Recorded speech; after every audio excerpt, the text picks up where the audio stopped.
In the spring, at the time when kings go off to war, David sent Joab out with the king's men and the whole Israelite army.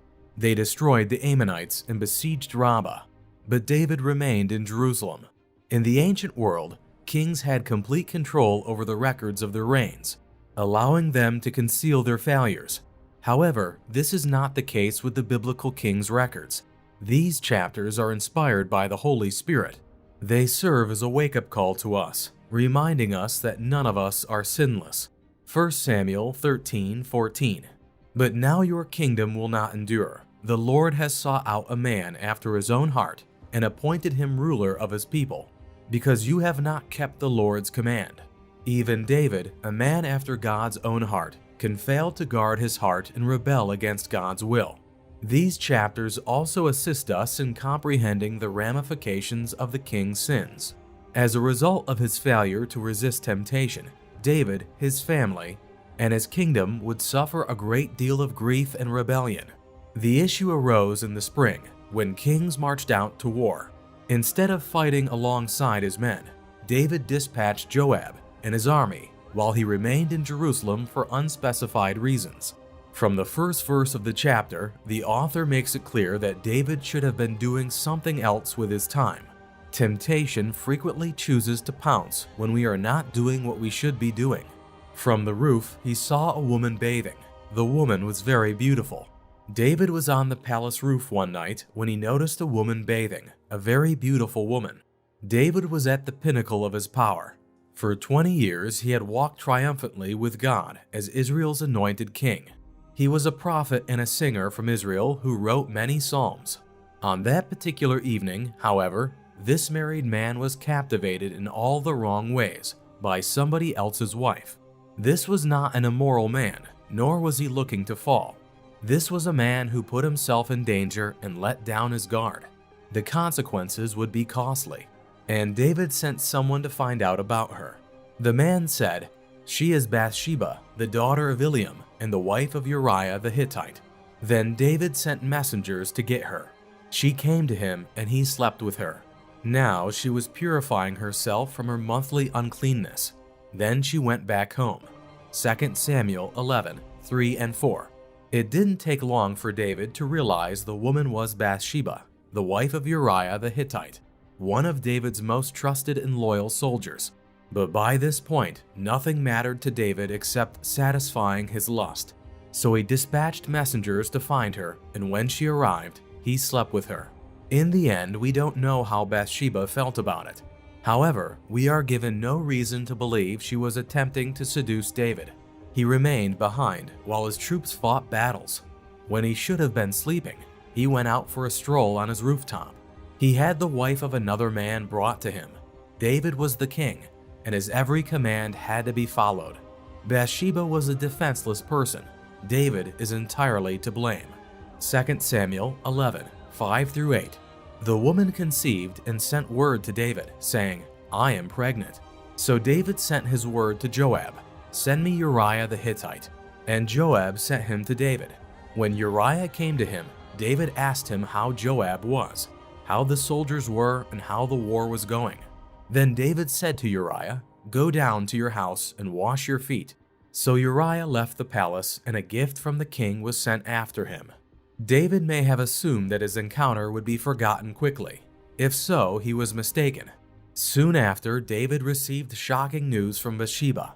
"I am pregnant," she said in her message. The king had made the biggest blunder of his life.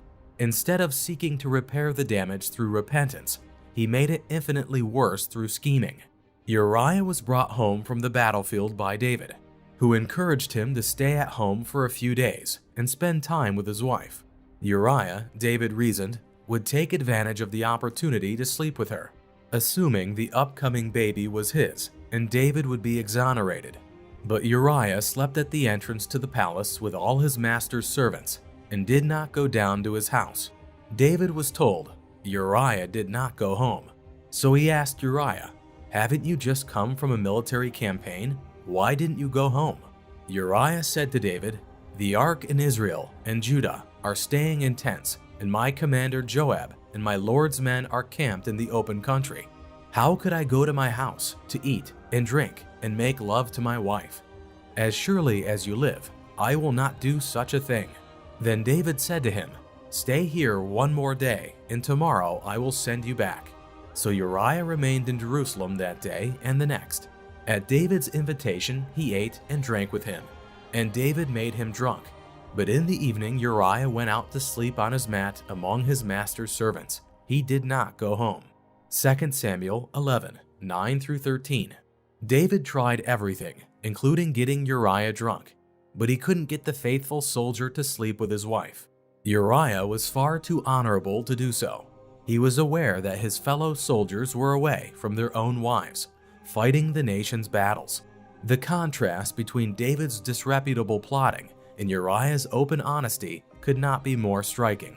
2 Samuel 11, 14 and 15. In the morning, David wrote a letter to Joab and sent it with Uriah. In it, he wrote, "Put Uriah out in the front where the fighting is fiercest. Then withdraw from him so he will be struck down and die." Uriah was buried because David was desperate to bury his sin. This is what sin will do to you if you do not confess and deal with it. When Uriah didn't do what David wanted, David went from cunning to cruel.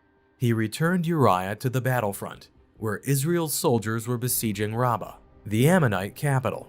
Unbeknownst to him, the soldier was carrying his own death notice. 2 Samuel 11, 16-21. So while Joab had the city under siege, he put Uriah at a place where he knew the strongest defenders were. When the men of the city came out and fought against Joab, some of the men in David's army fell. Moreover, Uriah the Hittite died. Joab sent David a full account of the battle. He instructed the messenger, "When you have finished giving the king this account of the battle, the king's anger may flare up, and he may ask you, 'Why did you get so close to the city to fight? Didn't you know they would shoot arrows from the wall? Who killed Abimelech, son of Jerubbaal? Didn't a woman drop an upper milestone on him from the wall, so that he died in the Bez? Why did you go so close to the wall?' If he asks you this, then say to him, 'Moreover, your servant Uriah the Hittite is dead.'" The man after God's own heart became more and more cold-hearted. Although there is no indication that Joab knew the reason for the poor man's sentence, he obeyed the king's orders as recorded in verse 15. Uriah died as a result, because Joab anticipated that David would want to know about the battle as soon as possible. He dispatched a messenger with the news, cautioning him that the king might become enraged at such suicidal military strategy. If that happened, Joab instructed the messenger to say, "Your servant Uriah the Hittite is also dead." In other words, he was reminding him that battle tactics had been used to achieve the king's goal. 2 Samuel 11, 22-25. The messenger set out, and when he arrived, he told David everything Joab had sent him to say. The messenger said to David, "The men overpowered us and came out against us in the open, but we drove them back to the entrance of the city gate. Then the archers shot arrows at your servants from the wall, and some of the king's men died. Moreover, your servant Uriah the Hittite is dead." David told the messenger, "Say this to Joab, 'Don't let this upset you. The sword devours one as well as another. Press the attack against the city and destroy it.' Say this to encourage Joab." David was pleased because the messenger delivered his message word for word. He was so hardened by his sin that he basically said to Joab, "Don't let Uriah's death bother you. You have some wins and some losses. Everyone must die at some point." In other words, this godly man had faded into the background. At first, a person who is in moral sin may feel bad about it. However, if the sin is not dealt with, the sinner's heart eventually becomes calloused. The guilt he should feel for his sin does not reach him. He goes spiritually numb and his sins multiply. 2 Samuel 11, 26-27. When Uriah's wife heard that her husband was dead, she mourned for him. After the time of mourning was over, David had brought her to his house, and she became his wife and bore him a son. But the thing David had done displeased the Lord. Bathsheba wept for her husband Uriah. She later married David. Meanwhile, David had tainted his legacy with adultery and murder. Following the marriage, the cover-up was complete in David's opinion. Uriah had moved out of the way. The child would appear to be legal. The situation could be resolved. But David had forgotten about his all-knowing, all-present God, about whom he would write, "You understand my thoughts. Where can I flee from your presence? Even the darkness is not dark to you." Psalm 139, 2, 7, and 12. David had acted in secret, but nothing is hidden from the God who sees and knows all. The Lord considered what David had done to be evil. The Lord sent Nathan to David. When he came to him, he said, "There were two men in a certain town, one rich and the other poor. The rich man had a very large number of sheep and cattle, but the poor man had nothing except one little ewe lamb he had bought. He raised it, and it grew up with him and his children. It shared his food, drank from his cup, and even slept in his arms. It was like a daughter to him. Now a traveler came to the rich man, but the rich man refrained from taking one of his own sheep or cattle to prepare a meal for the traveler who had come to him. Instead, he took the ewe lamb that belonged to the poor man and prepared it for the one who had come to him." 2 Samuel 12, 1-4. Nathan the prophet was sent by the Lord to confront David. But rather than simply laying out David's sin and demanding a confession, Nathan let him hang himself. He related a story about injustice. A rich man had taken advantage of a poor man by stealing his prized ewe lamb. Despite having an abundance of flocks, the rich man slayed the poor man's lamb and fed it to his guest. David burned with anger against the man and said to Nathan, "As surely as the Lord lives, the man who did this must die. He must pay for that lamb 4 times over, because he did such a thing and had no pity." 2 Samuel 12, 5 and 6. The crime was so obvious and cruel that David jumped to the defense of the injured party. He was infuriated and said, "As the Lord lives, the man who did this deserves to die. Because he has done this thing and shown no pity, he must pay 4 lambs for that lamb." Sadly, though, David had no idea that the tale was a parable of his own actions. The rich man represented David, the poor man represented Uriah, and the ewe lamb represented Bathsheba. David's sin had blinded him. In condemning the rich man, he condemned himself. Then Nathan said to David, "You are the rich man. This is what the Lord, the God of Israel, says. I anointed you king over Israel, and I delivered you from the hand of Saul. I gave your master's house to you, and your master's wives into your arms. I gave you all Israel and Judah. And if all this had been too little, I would have given you even more. Why did you despise the word of the Lord by doing what is evil in his eyes? You struck down Uriah the Hittite with the sword, and took his wife to be your own. You killed him with the sword of the Ammonites. Now therefore, the sword will never depart from your house, because you despised me and took the wife of Uriah the Hittite to be your own. This is what the Lord says. Out of your own household I am going to bring calamity on you. Before your very eyes I will take your wives and give them to one who is close to you. He will sleep with your wives in broad daylight. You did it in secret, but I will do this thing in broad daylight before all Israel." 2 Samuel 12, 7-12. Nathan responded quickly, "You are the man." The prophet then described how God had blessed David as well as how David had sinned against God. The Lord had given David everything, including Saul's wives, who would become servants of the king and his kingdom, because there is no evidence that David married them. David had repaid the Lord with evil. Then Nathan delivered God's verdict. The sword will never leave your house. Assault, murder, and rebellion would plague David's family from then on. David's humiliation would include having his wives taken from him and given to someone else. We would learn later that it was his own son Absalom who would sleep with them in public. Then David said to Nathan, "I have sinned against the Lord."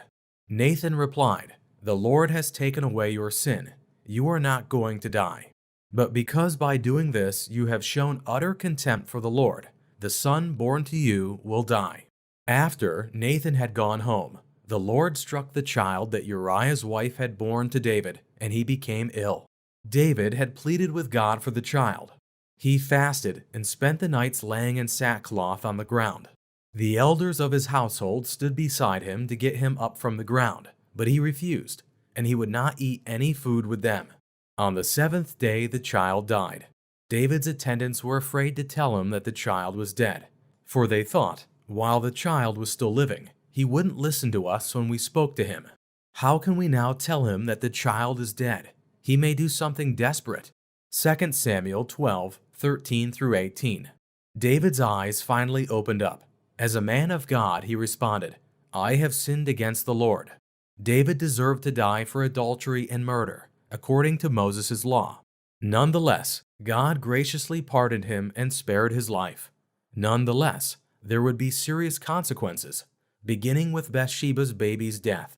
The child became terminally ill. Despite God's judgment through Nathan, David pleaded with God for the boy, fasting, praying, and hoping that God would reconsider. Members of David's household saw him in such agony that when the baby died, David's servants were afraid to tell him for fear he would do something desperate. David noticed that his attendants were whispering among themselves, and he realized the child was dead. "Is the child dead?" he asked. "Yes," they replied, "he is dead." Then David got up from the ground. After he had washed, put on his lotions, and changed his clothes, he went into the house of the Lord and worshipped.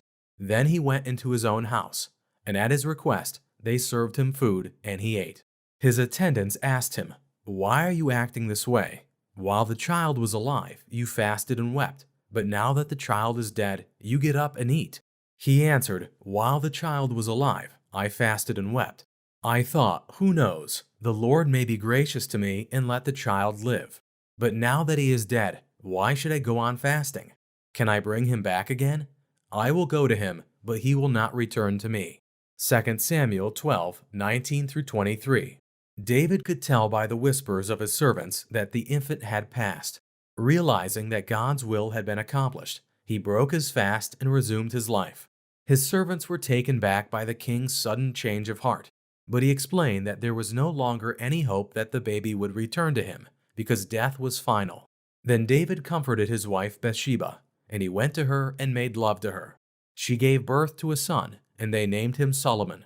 The Lord loved him, and because the Lord loved him, he sent word through Nathan the prophet to name him Jedediah. 2 Samuel 12:24-25.